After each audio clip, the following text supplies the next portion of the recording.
हाय Ejaz hair. तो आज का टॉपिक है मैकेनिज़्म ऑफ एवोल्यूशन। वेरिएशंस के बारे में हमने पढ़ा। जेनेटिक वेरिएशंस, ऑर्गेनिज़म एक दूसरे से वेरी करते हैं, उनके जो ट्रेड्स होते हैं एक दूसरे से डिफरेंट होते हैं। अब ये जो एवोल्यूशन है तो ये टॉपिक काफ़ी हद तक जो है ना वो कंट्रोवर्शियल भी है। कंट्रोवर्शियल जो है ना ये रहा है, अभी भी ये चल रहा है। तो लेकिन हम जो है ना वो इसमें जो टेक्स्ट है यानी कि जो बुक का जो उसके अंदर लिखा हुआ है हम उसी के ऊपर जो है ना वो फोकस करेंगे। तो एवोल्यूशन क्या है कि जनरेशन आफ्टर जनरेशन जो चेंजेस आती हैं ऑर्गेनिज्म के अंदर with the passage of time, उनको हम क्या कहते हैं, एवोल्यूशन। और ये जो चेंजेस होती हैं ये क्या होती है, इनहेरिटेबल चेंजेस होती हैं। कि इनहेरिटेबल चेंजेस है कि एक ऑर्गेनिज्म में ड्यूरिंग लाइफ कोई चेंज आती है जो कि उसकी आगे इनहेरिट भी होती है और आगे जो है ना वो उसकी जो आगे जनरेशन होगी उनमें इनहेरिट भी होगी और उससे जो है वो न्यू स्पीशी आगे नई तरह का जो जानदार है वो बनता है। तो इस मैकेनिज्म को क्या कहते हैं, एवोल्यूशन कहते हैं। तो एवोल्यूशन के अंदर जो है वो क्या है, changes of traits in population. तो हम देखेंगे आगे एग्जांपल्स भी आएंगी और रूटीन की एग्जांपल्स हैं। हम देखते हैं कि जो ऑर्गेनिज्म होते हैं मसलन एक जो है वो मैं मिसाल लेता हूँ, कोई भी मिसाल ले लें, जैसे यहाँ पे जो है ना वो चूहों की मिसाल भी आई है। तो उसके अलावा कोई और भी मिसाल अगर आप लेना चाहें ऑर्गेनिज्म के हवाले से, तो मसलन एक जो है वो बिल्ली होती है, बिल्ली के जो 8 या 10 बच्चे होते हैं। तो वो जो बच्चे हैं उनके ट्रेड्स, उनकी कैपेबिलिटी प्रे कैप्चर करने की, सर्दी गर्मी को बर्दाश्त करने की, और उनकी जो फिज़िकल स्ट्रेंथ है वो एक जैसी नहीं होती। डेफिनेटली है, उनकी जो स्किन का कलर है वो एक जैसा नहीं होता। वो हालांकि वो एक ही जो पेरेंट्स होते हैं उनके बच्चे जो है ना वो उनसे आगे जो ऑफ स्प्रिंग होते हैं वो बने होते हैं, लेकिन सबके जो ट्रेड्स होते हैं वो वेरी करते हैं। तो वो ऑर्गेनिज्म, वो उसके बच्चे मिलेंगे जो कि इन्वायरमेंट का या अपना फूड कैप्चर करने का, फूड हासिल करने का, खाना हासिल करने का और किसी दुश्मन से बचने की जो टेक्निक है या इसको इससे इस चीज़ों से निकल जाएंगे, वो ही बड़े होंगे जिनको खाना मिल जाएगा, बड़े होंगे और वही आगे अपनी नस्ल चलाएंगे। तो इस तरह जो है ना वो हम कह देंगे कि वो वो जो बच्चे उसके वो फिट हैं। तो इस तरह आगे से आगे जो है ना वो जानदारों के अंदर वो ट्रेड्स जो है वो चलते रहते हैं जनरेशन टू जनरेशन, और इसी से आगे जो है वो न्यू स्पीशी इवॉल्व होती रहती हैं। तो ये क्या है कि ट्रेड्स के अंदर जो है ना कोई भी जो पॉपुलेशन है यानी कोई जो भी जानदार हैं, कोई भी ऑर्गेनिजम्स हैं, उनकी जो पॉपुलेशन है उनके अंदर जो चेंजेस आती हैं और ये इनहेरिटेबल होती हैं, उसको क्या कहते हैं, हम पॉपुलेशन कहते हैं। इंडिविजुअल, नॉट इन इंडिविजुअल, ये नहीं अब एक इंडिविजुअल है, बच्चा वो पैदा होता है, बच्चा बड़ा होता है, फिर उसके बाद और बड़ा होता है, फिर इस तरह कर उसकी बॉडी के अंदर चेंजेस आती हैं, उसके भी जो है ना वो शेप और उसके अंदर जो है चेंजेस आती हैं। लेकिन ये एवोल्यूशन में नहीं आता। ठीक है, एवोल्यूशन होता है जो पॉपुलेशन में हो, यानी स्पीशी के अंदर एक पूरा जो ग्रुप होता है उसके अंदर जनरेशन आफ्टर जनरेशन जो चेंजेस आएंगी ना उसको हम एवोल्यूशन का नाम देंगे। और इस एवोल्यूशन के और चेंजेस के नतीजे में क्या है, न्यू स्पीशीज क्रिएट होती हैं। आप देखते हैं लॉट ऑफ वैरायटी है ऑर्गेनिज्म की, हर जगह पे ऑर्गेनिज्म पाए जाते हैं, चाहे वो सर्द इलाके हो चाहे वो गर्म इलाके हों। पोलर भी पोलर्स के हैं इलाके, पोलर बियर वगैरह और पेंगुइन वगैरह। इस तरह जो है ना ये जो अफ्रीका की कंट्रीज़ हैं जो कि बड़े हॉट कंट्रीज़ होते हैं वहाँ पे भी ऑर्गेनिज्म हैं।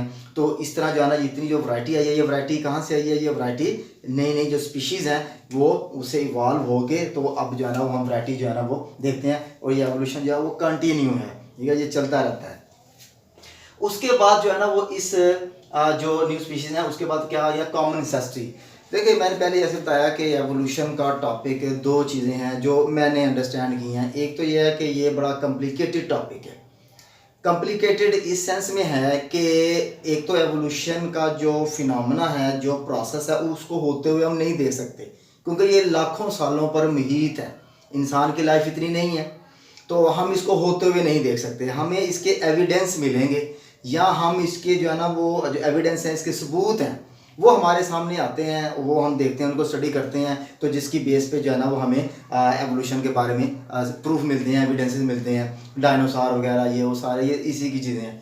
और दूसरा जो है ना वो ये थोड़ा कंट्रोवर्शियल भी है कि थोड़ा इसका जो है ना वो मतलब जी हाँ रिलीजियस पॉइंट ऑफ व्यू से थोड़े से ऐसे पॉइंट्स आ जाते हैं, तो इस वाले से जो है ना ये इसको समझना काफ़ी मुश्किल भी है।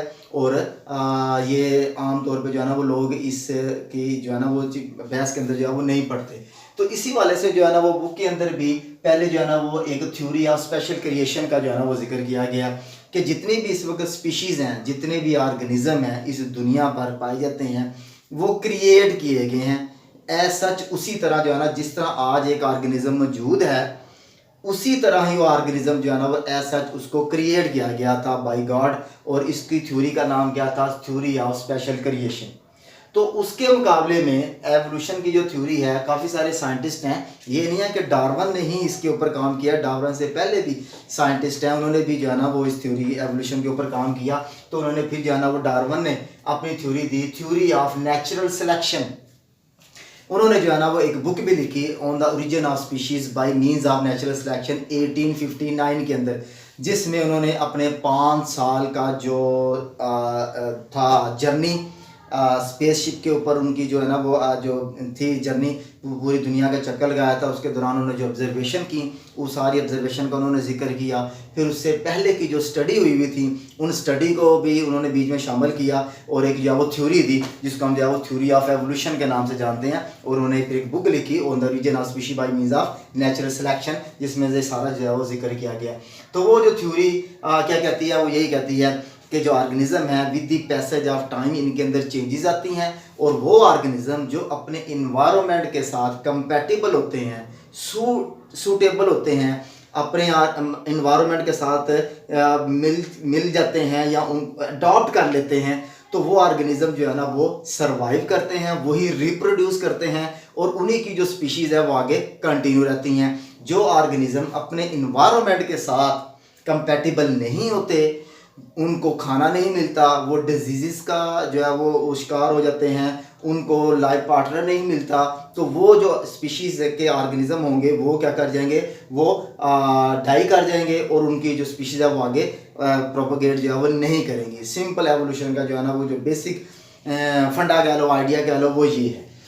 तो उसके बाद जो है ना वो अब नई एक न्यू डार्विनिज्म की जो टेक्निक है, जो टर्म है, वो भी यूज़ की जा रही है, जिसमें क्या था, क्योंकि ये डार्विन और मेंडल ये दोनों एक ही इरा के तकरीबन जो साइंटिस्ट बनते हैं, लेकिन दोनों ने कभी भी एक दूसरे की जो थ्योरीज थी वो दोनों को नहीं देखा इस पॉइंट ऑफ व्यू से। हालांकि देखा जाए तो दोनों की थ्योरी जो है ना वो एक दूसरे के साथ जो है ना वो मतलब पैरेलली जो है वो उनको हम कंपेयर कर सकते हैं। कंपेयर मीन्स कि उनको एक दूसरे के साथ जो है ना वो जोड़ा जा सकता था। अब चूंकि ट्रेड्स की बात हो रही है, इनहेरिटेंस की बात हो रही है, और अलील के अंदर जो चेंजेस आती हैं उनके नतीजे में न्यू स्पीशीज़ बनती हैं, तो ये जेनेटिक्स के अंदर मेंडल के लॉज हैं। और उसके बारे में जो नई स्पीशीज़ बनती हैं, ये एवोल्यूशन का कंसेप्ट है। तो जब हम अब जो एवोल्यूशन की स्टडी को मेंडल के लॉज या इनहेरिटेंस के पॉइंट ऑफ व्यू से स्टडी करते हैं ना, तो वो टर्म क्या कहलाती है? New Darwinism.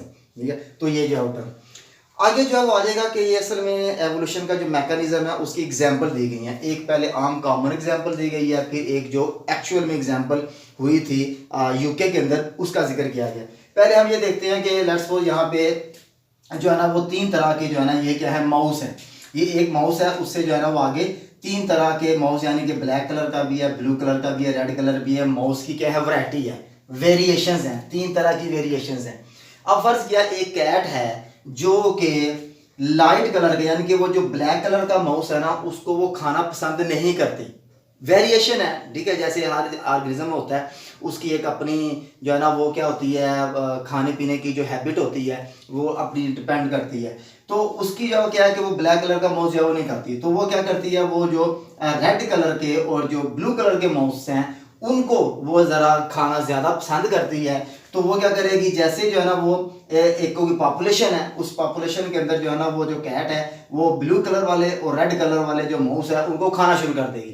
तो जैसे ही जनरेशन आगे चलती जाएगी, यानी कि उस जनरेशन के अंदर जनरेशन आफ्टर जनरेशन जो ब्लू कलर वाले और रेड कलर वाले माउस हैं उस पॉपुलेशन से आस्ता आस्ता जो है वो ख़त्म हो जाएंगे। क्यों? क्योंकि उनको कैट उनका ही शिकार कर रही है, उनको प्रे बना रही है और उनको अपने फूड के तौर पे यूज़ कर रही है। ब्लैक कलर वाले जो माउस हैं ये रह रहे हैं, तो जब ब्लैक कलर वाले माउस का शिकार नहीं किया जा रहा तो ये जिंदा रहेंगे, जब ये जिंदा रहेंगे तो ये अपनी नस्ल आगे चलाएंगे, नस्ल चलाएंगे तो यही जो ब्लैक कलर वाले माउस हैं यही आगे जो पॉपुलेशन के अंदर सर्वाइव करेंगे। ठीक है, तो ये क्या है, ये एवोल्यूशन। अब यहाँ पे क्या है कि ये जो ब्लैक कलर वाले माउस है इनको इन्वायरमेंट ने सेलेक्ट किया। इन्वायरमेंट यहाँ पे क्या है, कैट इन्वायरमेंट है। जो माउस है वो वहाँ पे जो है वो स्पीशी है जिसका उसने जो है वो प्रे करना है या शिकार करना है। तो अब यहाँ पे क्या हो रही है, नेचुरल सिलेक्शन। यही जो चीज़ थी जिसके ऊपर डार्विन ने जो है ना अपनी थ्योरी का फोकस किया था, नेचुरल सिलेक्शन। तो यहाँ पे जो नेचुरल है यानी जो नेचर है, नेचर से मुराद क्या है, इन्वायरमेंट। कि जहाँ पर भी कोई ऑर्गेनिज्म रहता है उस वो किसी ना किसी इन्वायरमेंट में रह रहा होता है, तो वो इन्वायरमेंट उसके लिए जब सूट होगा तो वो ऑर्गेनिज्म सर्वाइव भी करेगा, वो क्या कहते हैं ग्रो भी करेगा, वो आगे मेटिंग भी करेगा, वो रिप्रोडक्शन भी करेगा और अपनी जो स्पीशी है उसको आगे क्या कहते हैं ना चलाएगा भी, उसको जो है ना वो आगे प्रोपगेट भी करेगा। यूके के अंदर ये देखें डायग्राम के जरिए, ये नीचे टाइमलाइन है 1800 से लेकर 1985 तक की जो है वो टाइमलाइन यहाँ पे दिखाई गई है। अब 1800 के अंदर यूके के अंदर यहाँ पे दो तरह के मॉथ इंसेक्ट की एक स्पीशी होती है, दो तरह की जो वैरायटी पाई जाती थी, वेरिएशन थी, light colour and dark colour. यहाँ पे मैंने लाइट कलर को जो है वो ग्रीन कलर से शो किया, लेकिन ये डार्क कलर है, ये मॉथ की स्पीशी इंसेक्ट्स की टाइप है वो दिखाई गई है। ये यहाँ पे क्या है, ग्राफ है। इस ग्राफ के अंदर यहाँ पे क्या है, पॉपुलेशन दिखाई गई है कि इनकी पॉपुलेशन परसेंटेज में कितनी थी, 20%, 40, 60 एंड 100% है। जब 1800 का टाइम था, 1800 से लेकर 1850 तक यूके के अंदर जो लाइट कलर वाले मॉथ थे उनकी पॉपुलेशन ज्यादा थी as compared with the dark colour moth. जो इन बर्ड जो है ना वो जो ब्लैक कलर वाले मॉथ थे उनको जो है ना वो खाना ज्यादा पसंद करते थे या उनको जो डार्क कलर वाले मॉथ थे वो इजीली नजर आ जाते थे, क्योंकि जो दरख्त थे जो प्लांट थे उनके जो ट्रंक थे, ठीक है, यानी कि उनका जो स्टेम है या ट्रंक है वो लाइट कलर होता था। तो लाइट कलर के ऊपर जब डार्क कलर वाला माउथ बैठा होता था इंसेक्ट है तो बर्ड को इजीली नजर आ जाता था। जब उसको नजर आ जाना तो उसने जो है ना उसको खा लेना है, लेकिन जो लाइट कलर वाला माउथ था वो बच जाता था। तो जिसकी वजह से क्या हुआ, लाइट कलर वाले जो माउथ है इनकी पॉपुलेशन क्या करेगी, इंक्रीज करेगी, और डार्क कलर वाले की क्या हुई, डिक्रीज करेगी। लेकिन 1850 के बाद यूके के अंदर क्या आया, इंडस्ट्रियल रेवोल्यूशन, इंडस्ट्रीज लगना शुरू होगी, इंडस्ट्रियल रेवोल्यूशन आ गया। अब जैसे इंडस्ट्रीज लगी हैं तो इंडस्ट्री का क्या हुआ, स्मोक निकला, स्मोक ब्लैक कलर का, कार्बन उसमें, उस स्मोक ये सारा जो है ना ये क्या मैंने शो किया ये कि ये इसकी जो इंडस्ट्री है, इंडस्ट्री के जो है वो स्मोक निकल रहा है। अब जैसे स्मोक निकला है तो स्मोक निकले से इन्वायरमेंट में वो सारा स्मोक गया और वहाँ पे के जो प्लांट थे यानी कि जो ट्रंक थे वहाँ पे कार्बन जो है वो डिपॉजिट होती गई है और वो क्या हो गए, ब्लैक कलर के हो गए। जब ट्रंक प्लांट के ब्लैक कलर के हुए हैं तो वहां पे जब लाइट कलर वाला मोथ बैठेगा तो बर्ड को वो इजीली नजर आ जाएगा। जब बर्ड को वो इजीली नजर आएगा तो बर्ड इसको ज्यादा खाएगा बनिस्बत डार्क कलर वाले मौत के, क्योंकि डार्क कलर वाला मौत उसको नजर नहीं आएगा। तो उसके बाद 1850 के अंदर यूके के अंदर जो लाइट कलर वाले मौत थे उनकी पॉपुलेशन क्या होगी, डिक्रीज कर गई, और जो डार्क कलर वाले मौत थे उनकी पॉपुलेशन क्या करेगी, इंक्रीज करेगी। यानी कि डार्क कलर वाले पॉपुलेशन की क्या होगी, सिलेक्शन होगी, नेचुरल सिलेक्शन। अब क्या है यहाँ पे सिलेक्शन किस चीज की है, कौन सिलेक्ट कर रहा है, इन्वायरमेंट के अंदर जो पोल्यूशन है वो ये इंडिकेट कर रही है कि मौत की कौन सी स्पीशी या कौन सी जो वैरायटी है या कौन सी पॉपुलेशन है वो सर्वाइव करेगी। ठीक है, अच्छा उसके बाद लेकिन सिचुएशन यहाँ पे खत्म नहीं हुई, कहानी उसके बाद आगे भी है।